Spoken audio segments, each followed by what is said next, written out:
আনুমানিক 6 কোটি প্লাস 6 কোটি টাকা প্লাস মাছের ক্ষতিগ্রস্ত হয়েছি।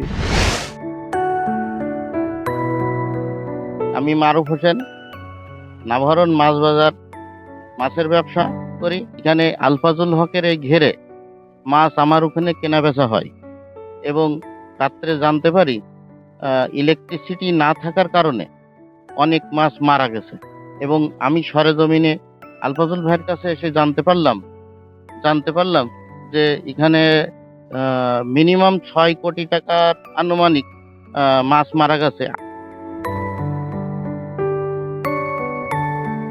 গত পরশুদিন রাত্রে আমার কাছে যখন ফোন যায় তখন বাজে অবশ্য 12:15-20।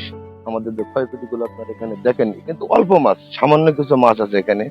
আর এর চেয়ে অনেক বেশি মাছ এই গ্রামের মানুষ, আশেপাশের মানুষ, এরা সবাই নিয়ে গেছে এবং বাকি মাছটা উঠে আমরা কিন্তু ওই পেছনের খালে ফেলছি। আমাদের মূল মাছটা কিন্তু পেছনের খালে ফেলা আছে। এখানে সামান্য কিছু মাছ দেখা যাচ্ছে এক কোনায়। তো যাই হোক, এখান থেকে আমাদের যারা ঊর্ধ্বতম অফিসার বা যারা আছে, যারা মৎস্যজীবীর সাথে সম্পর্ক আছে, আমি সবাইকে অবহিত করবো যে আপনারা বিষয়টা একটু নজরে নেন। মৎস্য অফিসার এসে আমাদের এই ঘের পরিদর্শন করে ওনারা মানে একটা ক্ষয়ক্ষতির পরিমাণ হিসাব করেছে, আনুমানিক 6 কোটি টাকা মূল্যের ক্ষতি হয়েছে। আমি Sajib Shah, fisheries quarantine officer, Benapole স্থলবন্দর। আমরা মৎস্য দপ্তরের পক্ষ থেকে আমরা যখন জেলা মৎস্য কর্মকর্তা স্যারের মাধ্যমে আমরা এখানে তাদের এই ক্ষতির খবরটা জানতে পেরে এখানে আসছি এবং আমরা দেখছি তার এখানে 10টি পুকুর আছে। পুকুরের মধ্যে 3টি পুকুরের প্রায় 4200 মণ মাছ মারা গেছে, যার আনুমানিক বাজার মূল্য হবে 6 কোটির কাছাকাছি। আমরা তার এই অপূরণীয় ক্ষতিতে গভীর তার প্রতি সমবেদন এবং সহানুভূতিশীল, এবং আমরা আমাদের ঊর্ধ্বতন কর্তৃপক্ষকে বিষয়টা অবহিত করব।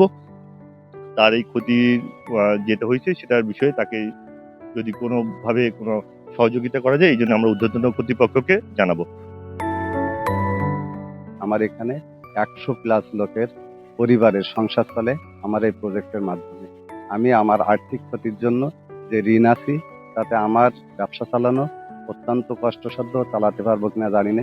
আমাদের এই আলফাজুল ভাইয়ের এই ঘেরে মানে অপূরণীয় যে ক্ষতিটা, এটা যদি মৎস্য অধিদপ্তরের বা সংশ্লিষ্ট কর্তৃপক্ষ যদি সহায়তা না করে, তাহলে এই মৎস্য চাষীকে অবশ্যই পথের ফকির হতে হবে।